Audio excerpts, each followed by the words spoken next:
ಏನಾಯಿತು? ನಿನ್ನ ಪಂಥವೇನಾಯಿತು? ಅಂದು ಕೌರವರ ಮೇಲೆ ಮಾಡಿದ ಪ್ರತಿಜ್ಞೆಯನ್ನು ಮರೆತೆಯಾ?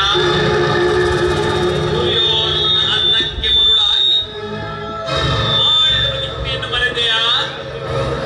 ಮರೆಯಬೇಡ, ಮರೆಯಬೇಡ. ಹಾಗೇನಾದರೂ ಮರೆತಿದ್ದೆ ಆದರೆ ಆ ನಿನ್ನ ಸೋದರ ಆತ್ಮಗಳು ಭೂತವೇದಗಳಾಗಿ ನಿನ್ನನ್ನು ಹಿಂಸಿಸುವ ಶಕುನಿ.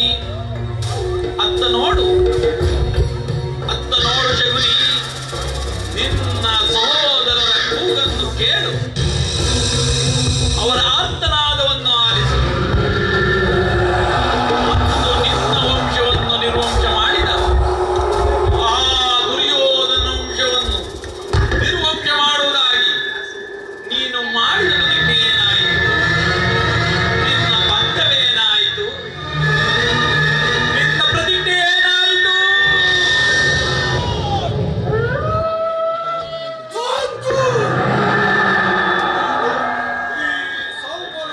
ಶಕುನಿ ಆಶ್ವಾಸ ಅಲ್ಲಗಳೆಯುತ್ತಿರುವ ಆದಮ ಮರುಳ ಸಾಕು.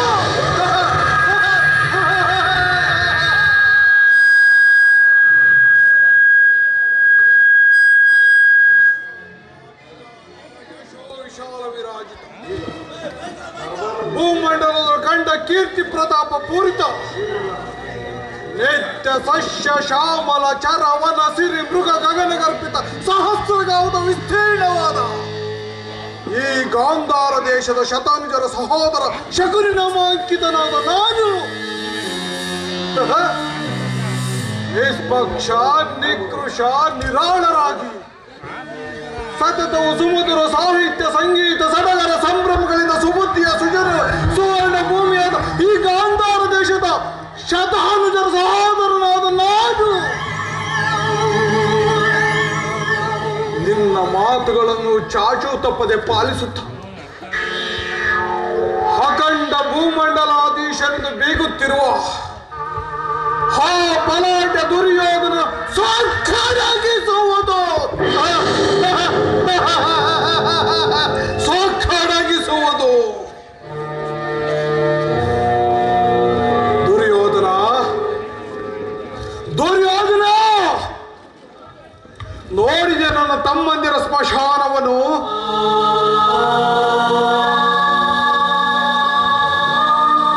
ನೋಡಿದೆ ಸ್ಮಶಾನದಲ್ಲಿ ನನ್ನ ತಮ್ಮಂದಿರ ದೇಹಗಳ ಹತ್ತಿ ಉರಿದಿರೋ ಆ ದ್ವೇಷದ ಜ್ವಾಲ.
ಕೌರವೇಶ್ವರ ಎಂಬಡವಾಗಿ ಹೃದಯ ಸಾಡು ಸ್ಮಶಾನವೆನಿಪುದು ಕುರುಕುಲ ನೋಡು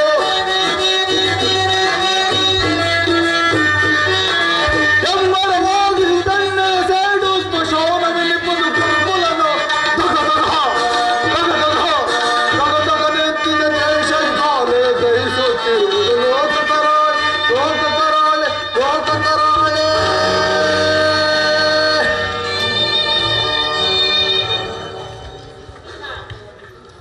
ಏನಿ ಕುಕ್ಷಿ ಬಗೆಯುವ ಕುಹಕ ಕಂಠದ ಕರ್ಕಶಕೇಕೆ ಏನಿ ಪ್ರಳಯಾಗ್ನಿ ಜ್ವಾಲೆಯನ್ನೇ ಪ್ರಚೋದನೆಗೈದಿರುವ ಪ್ರಚಂಡ ಮಾರ್ಗ ತಾಂಡವ ಅಖಂಡ ಭರತ ಖಂಡವನ್ನೇ ಕುಕ್ಷಿಕತೆಯಿಂದ ತಲ್ಲಣಿಸುವಂತೆ ಮಾಡಬಲ್ಲ ಪ್ರವೀಣ ಮಾತ್ಸರ್ಯದ ಮಹಾನಿಪುಣ ಕಪಟ ದ್ಯೂತ ವಿದ್ಯೆ ವಿಶಾರದ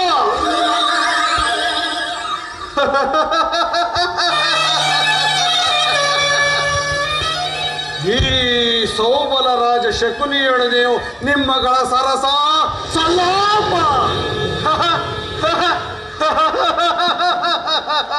ನಿಮ್ಮಗಳ ಸರಸ ಸಲ್ಲಾಪ ನನ್ನ ಗಾಂಧಾರ ವಂಶಕ್ಷೇಣಕ್ಕೆ ಕಾರಣಕರ್ತನಾದ ದುರ್ಮರ್ಥ ದುರ್ಜಾತ ದುರ್ವಿಧ ದುಷ್ಟ ದುರುಳ ದುರ್ಯೋಧನನೇ ಖ್ಯಾತ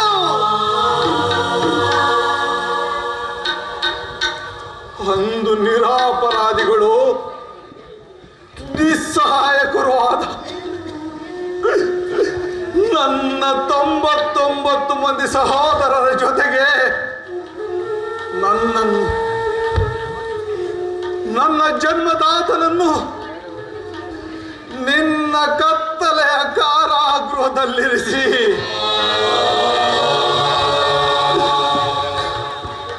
ನೀ ನೀಡುತ್ತಿದ್ದ ಚಿತ್ರ ವಿಚಿತ್ರ ಹಿಂಸೆಗಳನ್ನ ಈಗಲೂ ನೆನೆಸಿಕೊಂಡರೆ ಅಪ್ಪ ಅಪ್ಪಪ್ಪ ನನ್ನ ಗಂಡನೆಯ ಗುಂಡಿಗೆಯೂ ಘಡ ಘಡನೆ ನಡೆದು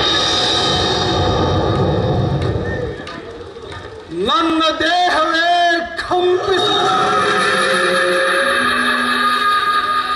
ನನ್ನ ಕೈಕಾಲುಗಳೇ ಹದುರುತ್ತಿರುವುದು ದುರ್ಯೋಧನ ಹದುರುತ್ತಿರುವುದು ಅಂದು ನೀಡುತ್ತಿದ್ದ ಒಂದು ಹಿಡಿ ಅನ್ನವನ್ನ ನನ್ನ ಸಹೋದರರು ನನಗೆ ಕೊಟ್ಟು ನಿನ್ನ ನಿರ್ವಂಶದ ಭಾರವನ್ನು ನನಗೊಪ್ಪಿಸಿ ಅವರೆಲ್ಲರೂ ಒಬ್ಬೊಬ್ಬರಾಗಿ ಸತ್ತರು.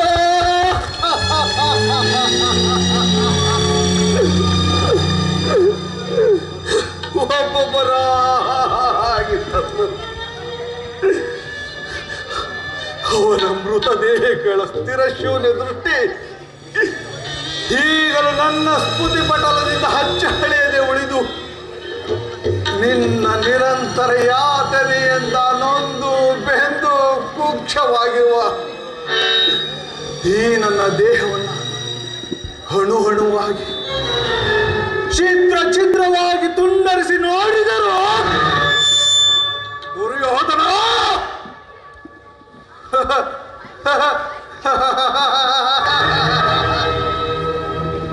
ಮೋಸಕ್ಕೆ ಮೋಸ ರಕ್ತಕ್ಕೆ ರಕ್ತ ದ್ವೇಷಕ್ಕೆ ದ್ವೇಷ ಇನ್ನಾವಾಸೆ ಆಕಾಂಕ್ಷೆಗಳು ನನ್ನನ್ನು ಹಾಲಿಸಲು ಸಾಧ್ಯವಿಲ್ಲ ದುರ್ಯೋಧನ ಸಾಧ್ಯವಿಲ್ಲ. ಅಂದಿನ ನನ್ನ ಸಹೃದಯ ಇಂದು ಕಠೋರವಾಗಿದೆ. ಹಸುವಿನ ಸ್ಪೃಶೆಯಿಂದ ಸೆಡೆದು ನಿಂತ ಕಾಳ ಸರ್ಪವಾಗಿದ್ದೇನೆ ಕಾಳ ಸರ್ಪವಾಗಿದ್ದೇನೆ ನಾನು.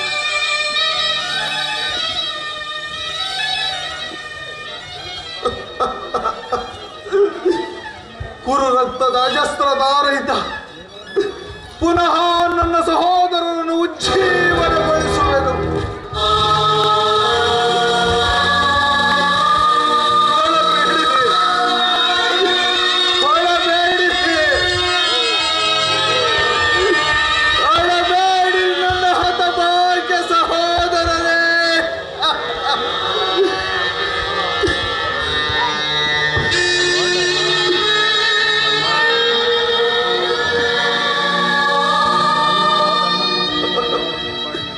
ಹೊಳಬೇಡಿರೋ ನನ್ನ ಹಠಭಾಗ್ಯ ಸೋದರರೇ ಸೋದರರೇ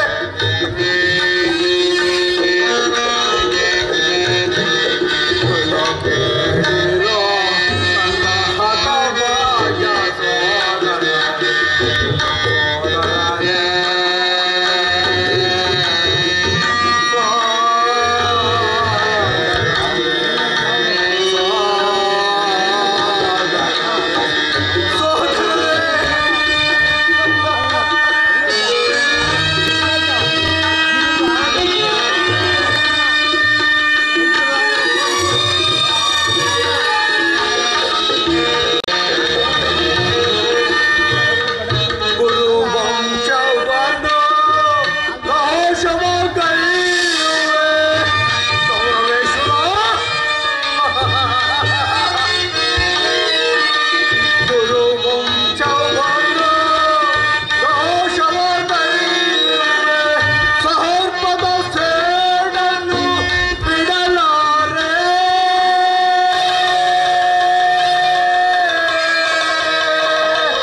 ಹಳಬೇಡಿರಿ ನನ್ನ ಹತಭಾಗ್ಯ ಸಹೋದರರೇ.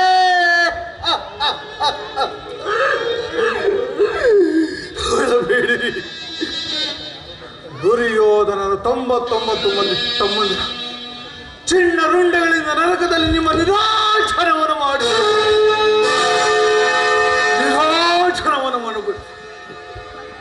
ದುಷ್ಟ ದುರ್ವಿಧಿ ಹಟ್ಟಹಾಸದಿಂದ ಮೆರೆಯುತ್ತಿರುವ ದುರ್ಬಲ ದುರ್ಯೋಧನ ಸಮಂತ ರಾಜರನ್ನೊಳಗೊಂಡು ನನ್ನ ತಮ್ಮಂದಿರನ್ನೊಡಗೂಡಿ ರತ್ನ ಖಚಿತವಾದ ಕಿರೀಟವನ್ನು ನನ್ನ ಮುಡಿಗೇರಿಸಿಕೊಂಡು ರತ್ನ ಖಚಿತವಾದ ರತ್ನ ಸಿಂಹಾಸನದ ಮೇಲೆ ಕುಳಿತು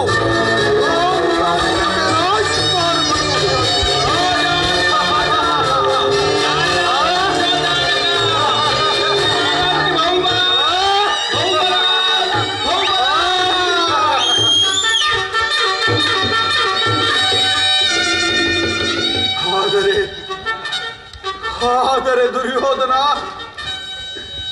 ನಿನ್ನ ಕುತಂತ್ರದಿಂದ ದುರ್ಯೋಧನ ನಿನ್ನ ಕುಟಿಲ ತಂತ್ರದಿಂದ ದುರ್ಯೋಧನ ನಿನ್ನ ಮೋಸದಿಂದ ಎಲ್ಲವೂ ಹಾಳಾಯಿತು. ಗತಸ್ಮರಣೆಯಿಂದ ಭವಿಷ್ಯತ್ ಅಲಕ್ಷ್ಯವಾದಂತೆ ಆಗಿರುವುದನ್ನು ಮರೆತು ಪ್ರಯೋಜನವೇನು ದುರ್ಯೋಧನ? ಅದರಂತೆ ನಾನು ನಿನ್ನೊಡನೆ ಸೇರಿಕೊಂಡು ಮುಳ್ಳನ್ನು ಮುಳ್ಳಿನಿಂದಲೇ ತೆಗೆಯಬೇಕು, ವಜ್ರವನ್ನ ವಜ್ರದಿಂದಲೇ ಕತ್ತರಿಸಬೇಕು. ಆದರೆ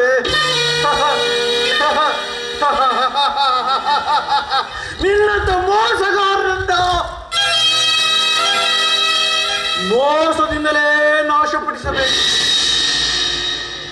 ಎಂಬ ಹಿರಿಯರ ನಾಣ್ಣುಡಿಯನ್ನರಿಸಿ ನಿನ್ನನ್ನು ಹೆಜ್ಜೆ ಹೆಜ್ಜೆಗೂ ಹಠದಾರಿಗೆಳಿಸು.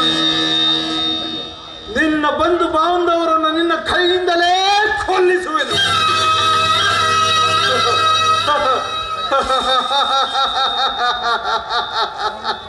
ದುರ್ಯೋಧನ, ನನ್ನ ತಮ್ಮಂದಿರ ಆತ್ಮಕ್ಕೆ ಶಾಂತಿ, ಈ ಶಕುನಿಗೆ ಮನಃಶಾಂತಿ ಯಾವಾಗ ಗೊತ್ತೇ ದುರ್ಯೋಧನ? ಯಾವಾಗ ಗೊತ್ತೇ? ಯಾರು ನಿನ್ನ ಸತಿ ಭಾನುಮತಿ,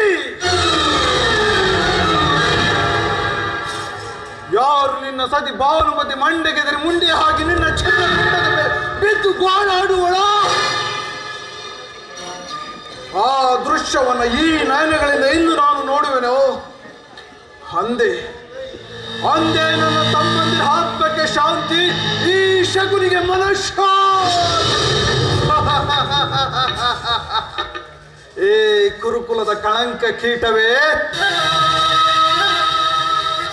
ಮುಂದೆ ಬರುವ ಈ ಕುರುಕ್ಷೇತ್ರದ ಮಹಾಯುದ್ಧದಲ್ಲಿ ಈ ಶಕುನಿಯಿಂದ ನಿನಗಾಗುವ ಹಿಂಸೆಯು ಭಯಾನಕ, ಅತಿ ಭಯಾನಕವೆನಿಸುವುದು.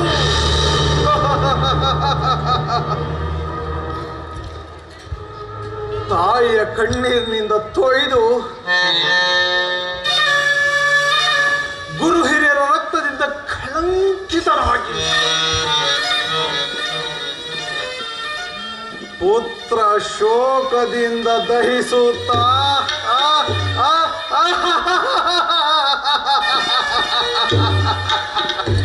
ನಿನ್ನವರಿಗಾಗಿ ನಿನಗಾಗಿ ಒಂದು ನಿಟ್ಟುಸಿರನ್ನು ಬಿಡುವವರಿಲ್ಲದೆ ನರಕದ ಮಾರ್ಗವನ್ನು ಹಿಡಿಯುವೆ, ನರಕದ ಮಾರ್ಗವನ್ನು ಹಿಡಿಯುವೆ, ನರಕದ ಮಾರ್ಗವನ್ನು ಹಿಡಿಯುವೆ.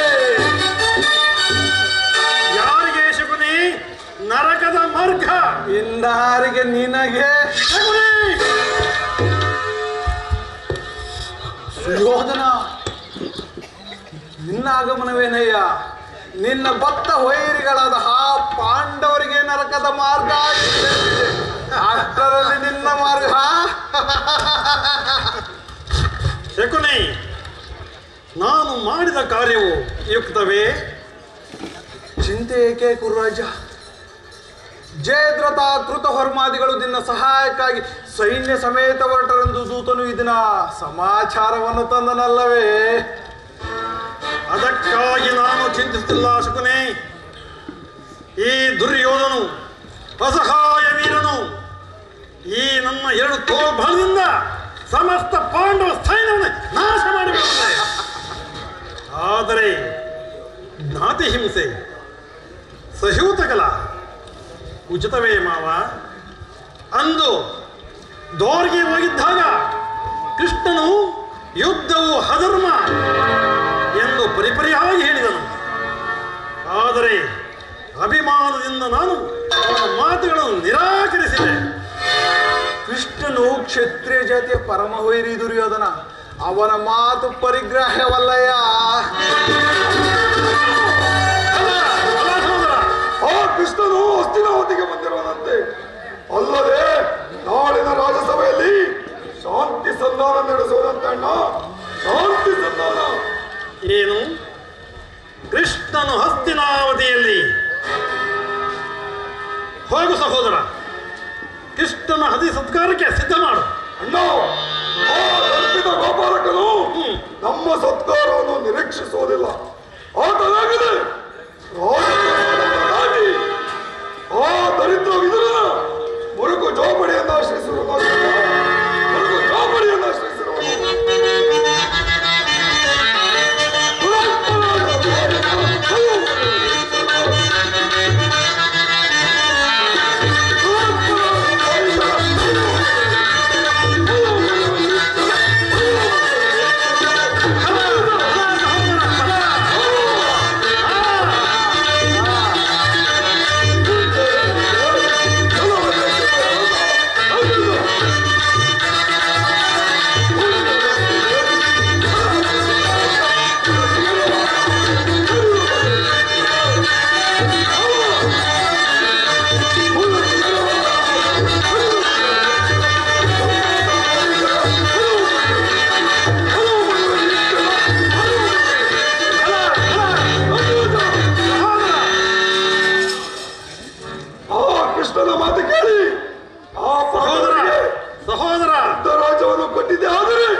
ಕೃಷ್ಣನು ಭಕ್ತ ಪರಾಧೀನನು.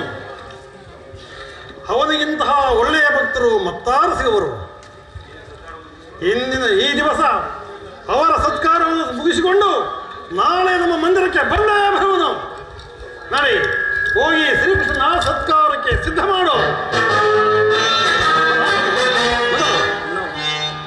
ಅಣ್ಣ, ಸಹೋದರ, ಆ ಕೃಷ್ಣನಿಗೆ ಸತ್ಕಾರವಂತೆ ಸತ್ಕಾರ.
ಸಹೋದರ,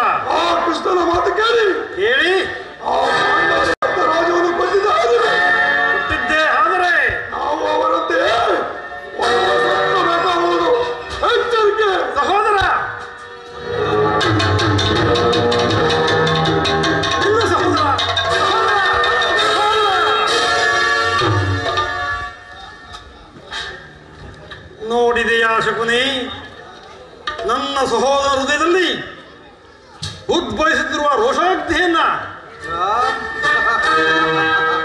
ಮದ ಗಜಗಳೆದ್ದು ಎಷ್ಟಿದ್ದರೇನಂತೆ ಇಂಥ ಸಿಂಹಗಳ ಮುಂದೆ. ಅದಿರಲಿ ಶಕುನಿ, ದುರ್ಯೋಧನ, ನಾಳೆ ಶ್ರೀಕೃಷ್ಣ ಸಂಧಾನವನ್ನು ಒಪ್ಪಿಕೊಳ್ಳುವುದೋ ಅಥವಾ ಕೃಷ್ಣನು ಶಾಂತಿಗಾಗಿ ಇಲ್ಲಿಗೆ ಬಂದವನಲ್ಲ ದುರ್ಯೋಧನ. ಒಂದು ವೇಳೆ ಹಾಗೆ ಬಂದಿದ್ದರೆ ಈ ಕೌರವೇಶ್ವರನ ಸಾರ್ವಭೌಮತ್ವವನ್ನು ತೃಣೀಕರಿಸಿ ಆ ದಾಸಿ ಪುತ್ರನಾದ ವಿದುರನ ಮುರುಕು ಚೌಪಡಿಯನ್ನು ಆಶ್ರಯಿಸುತ್ತಿದ್ದನೇ ದುರ್ಯೋಧನ. ಪ್ರಾರಂಭದಲ್ಲಿಯೇ ಸಹಿಸಲಾಗದಂತ ಅಪಮಾನ, ಭಕ್ತಿ ವೈರಾಗ್ಯಗಳ ನೆಮ್ಮದಿಯಿಂದ ವಂಚಿತನಾಗಿ ಈ ಅಪಮಾನವನ್ನೇಗೆ ಸಹಿಸುವೆ ದುರ್ಯೋಧನ? ಶಕುನಿ, ಕೃಷ್ಣನ ಮೇಲೆ ನನಗೆ ಎಷ್ಟೊಂದು ದ್ವೇಷ ಬೇಕೆ? ಕೃಷ್ಣನು ಕ್ಷತ್ರಿಯ ಜಾತಿಯ ಕಳಂಕ ಸ್ವರೂಪನು ದುರ್ಯೋಧನ. ಹೌದು, ಭರತ ವರ್ಷದಲ್ಲಿ ಕ್ಷತ್ರಿಯರನ್ನ ನಿರ್ಮೂಲನ ಮಾಡಲೆಂದೇ ಅವನು ಅವತರಿಸಿರುವುದು. ದುರ್ಯೋಧನ, ಕಂಸ, ಶಿಶುಪಾಲ, ಜರಾಸಂಧ ಇವರು ನಿನಗೆ ಎಂತ ಮಿತ್ರರಾಗಿದ್ದರು? ಉತ್ತಮವಾದ ಮಿತ್ರರಾಗಿದ್ದರು ಶಕುನಿ. ಕಾರಣವಿಲ್ಲದೆ ಅವರನ್ನೇ ಸಂಹರಿಸಿದನು. ಕಂಸನನ್ನ ವಧಿಸಿ ಹರಳು ಮರಳಿನ ಮುದುಕನಾದ ಉಗ್ರಸೇನನ ಹೆಸರಿಗೆ ಮಾತ್ರ ಸಿಂಹಾಸನದಲ್ಲಿ ಕುಳ್ಳಿರಿಸಿರುವನು. ಇಷ್ಟು ಸಾಲದಂತೆ ಸಹೋದರನನ್ನ ಸುರಪಾನದಿಂದ ಪ್ರಮತ್ತನನ್ನಾಗಿ ಮಾಡಿ ರಾಜಲಕ್ಷ್ಮಿಯನ್ನು ತಾನು ವಶಪಡಿಸಿಕೊಂಡಿರುವನು. ಇಂಥವನಿಗೆ ಮನ್ನಣೆ ದುರ್ಯೋಧನ. ಹಾಗಾದರೆ ನನ್ನೊಂದು ಧೋರ್ಗಿಗೆ ಕಲಿಸಿದಾದರೂ ಹೇಗೆ? ಚಕ್ರವರ್ತಿಯಾದ ನಾನು ಆ ಗೋಪಾಲಕನ ಮನೆಯ ಬಾಯಿಲಿಂದು ಸಹಾಯವನ್ನು ಕೇಳುವುದು ಉಚಿತವಾದ ಕಾರ್ಯವೇ ಮಾವ? ಅದಕ್ಕೊಂದು ಉದ್ದೇಶವಿತ್ತು ದುರ್ಯೋಧನ. ಏನದು ಉದ್ದೇಶ? ಕಾಳ ಸರ್ಪದ ವಿಷದ ಹಲ್ಲನ್ನ ಕಿತ್ತ ಬಳಿಕ ಅದರೊಡನೆ ಸರಸಹಾರಬಹುದಲೇ? ಬಲ ಶಕುನಿ, ಬಲ. ಕೃಷ್ಣನಿಗಿಂತ ಹೆಚ್ಚಾಗಿ ಅವನ ವಿಜಯ ಮತ್ತು ಯಾದವ ಸೈನ್ಯ ಮೂನಿಗೆ ಹೆಚ್ಚು ಅವಶ್ಯಕವಾಯಿತು. ಒಂದು ವೇಳೆ ಕೃಷ್ಣನ್ ನಿನ್ನ ಪಕ್ಷವನ್ನು ವಹಿಸಿದರೆ ನನಗೆ ನೀನು ಬೇಡ, ನಿನ್ನ 11 ಅಕ್ಷೋಹಿಣಿ ಸೈನ್ಯ ಮಾತ್ರ ಬೇಕು ಎಂದು ನಿಸ್ಸಂಕೋಚವಾಗಿ ಹೇಳಬೇಕು. ಆದರೆ ಅರ್ಜುನನು ನಿನ್ನನ್ನ ಉಭಯ ಸಂಕಟದಿಂದ ಪಾರು ಮಾಡಿದನು. ದುರ್ಯೋಧನ ಪಾರು ಮಾಡಿದನು.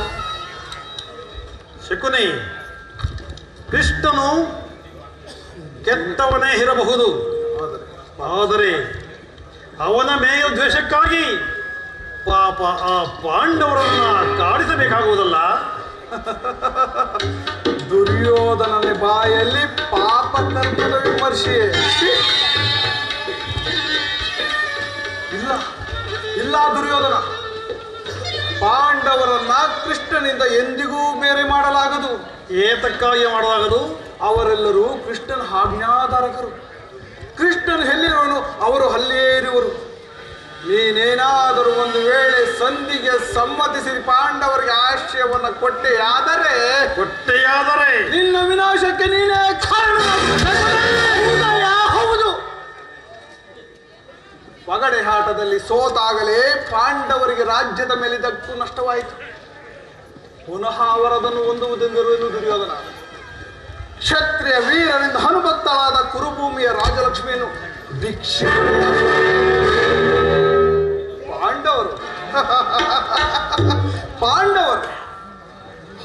ಪಾಂಡವರು ರಾಜ್ಯಕ್ಕಾಗಿ ಹಂಬಲಿಸುತ್ತಿದ್ದರೆ ರಣಕ್ಷೇತ್ರದಲ್ಲಿ ಕ್ಷಣಿಸಿ ರಾಜಲಕ್ಷ್ಮಿ ಮೇಲಿಂದ ಮೇಲೆ ಈ ದೈನ್ಯವೃತ್ತಿ ಏಕೆ ದುರ್ಯೋಧನ? ದೇಹಿ ದೇಹಿ ದೇಹಿ ಎಂದು ಸರಿಯಾಗಿ ಹೇಳಿದೆ. ಆ ಪಾಂಡವರಿಗೆ ಒಂದು ಸೂಜಿ ಮನೆ ಇರುವಷ್ಟು ಭೂಮಿಯನ್ನು ಕೊಡುವುದಿಲ್ಲ, ಕೊಡಲೂ ಬಾರದು. ಕೊಡುವುದಿಲ್ಲ. ದುರ್ಯೋಧನ ಸಂಧಿಯ ನೆಪದಿಂದ ಬಾರಿಗೂ ಪ್ರತಿಷ್ಠೆಯನ್ನು ತೋರುತ್ತಿರುವ ಆ ಕೃಷ್ಣನಿಗೂ ತಕ್ಕ ಪ್ರಾಯಶ್ಚಿತ್ತವಾಗಬೇಕು. ಪ್ರಾಯಶ್ಚಿತ್ತ ಆಗಲೇಬೇಕು. ನೀನು ನನ್ನ ಸೋದರಳಿನಲ್ಲವೇ ದುರ್ಯೋಧನ? ಅಲ್ಲವೇ ಭಾವ? ಆ ವಿಚಾರದಲ್ಲಿ ನಿನಗೊಂದು ನನ್ನ ಸಲಹೆ ಇರುವುದು ದುರ್ಯೋಧನ.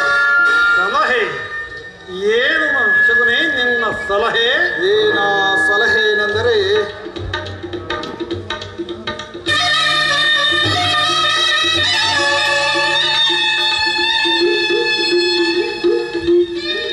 ದುರ್ಯೋಧನ, ಈಗ ಬೇಡ. ಯಥಾ ಸಮಯದಲ್ಲಿ ನಾನು ನಿನಗೆ ಆ ಯಾಜ್ಞೆಯನ್ನು ನಿನಗೆ ತಿಳಿಸುವೆ. ಸರಿ, ಹಾಗೆ ಆಗಲಿ ಶಕುನಿ. ನಿನ್ನಯ ಸಲಹೆ ಹೊರತಾಗಿ ನಾನು ಯಾವ ಕಾರ್ಯವನ್ನು ಮಾಡುವುದಿಲ್ಲ ಶಕುನಿ. ನಡೆ ದುರ್ಯೋಧನ.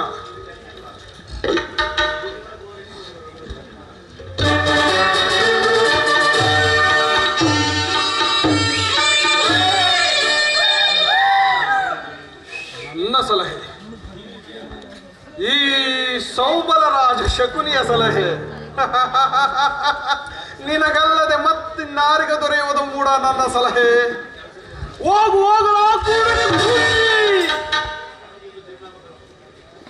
ನಿನ್ನಪ್ಪನಿಗೆ ಕಣ್ಣು ಕುರುಡಾದರೆ ನಿನಗೆ ಬುದ್ಧಿಯೇ ಕುರುಡು. ಕುರುಕುಲದ ರಣಕಲೆ ನೀನಾಗುವ ಈ ಕುರುಕ್ಷೇತ್ರದಲ್ಲಿ ರಣಕಲೆ ನಿನ್ನನ್ನ ಬುಗುರಿಯಂತೆ ತಿರುಗಿಸಿ ನಿನ್ನ ಬಂಧು ಬಾಂಧವರು ನಿನ್ನ ಕೈಯಿಂದಲೇ ಕೊಲ್ಲಿಸಿ ಬೋರ್ ಕರೆದು ಬರುತ್ತಿರುವ ಬಿರುಗಾಳಿಗೆ ಕಾರ್ಮೋಡವನ್ನೆಬ್ಬಿಸಿ ಹಾರ್ಬಟಿಸಿ ಮಿಂಚುತ್ತಿರುವ ಗುಡಿದು ಸಿಡಿದಗಳಿಗೆ ಈ ದರೆಯೇ ಬಾಗಿರಿಯುವಂತೆ ಮಾಡಿ ಈ ನಿನ್ನ ರತ್ನ ಸಿಂಹಾಸನವನ್ನು ರಕ್ತದ ಕೋಡಿಯಲ್ಲಿ ಮುಳುಗಿಸಿ ಹೋಗುವಂತೆ ಮಾಡುತ್ತಿದ್ದರೆ ನಾನು ಗಾಂಧಾರ ದೇಶದ ನರೇಶ ಶಕುನಿಯೇ ಅಲ್ಲ.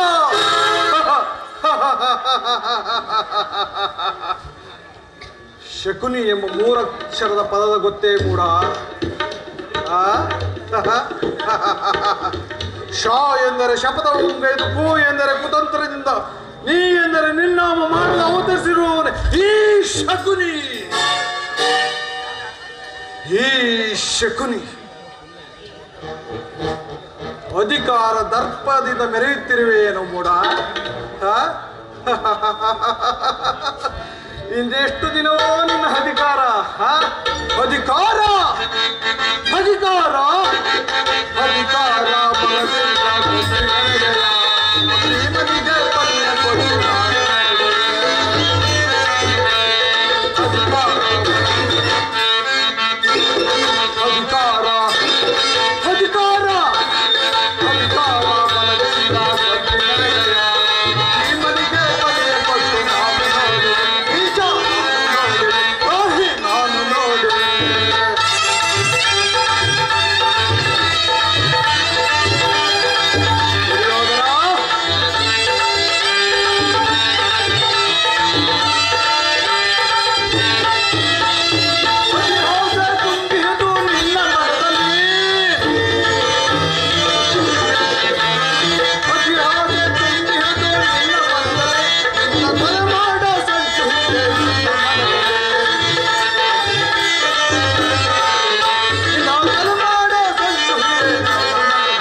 ಬ್ರಹ್ಮನ ತಪ್ಪೆ ದುರ್ಯೋಧನ ಅಧಿಕಾರ ಅಧಿಕಾರ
ಸುಯೋಧನ ಆ ಬ್ರಹ್ಮನ ತಪ್ಪೆ ಅಧಿಕಾರ ಅಧಿಕಾರ ಅಧಿಕಾರ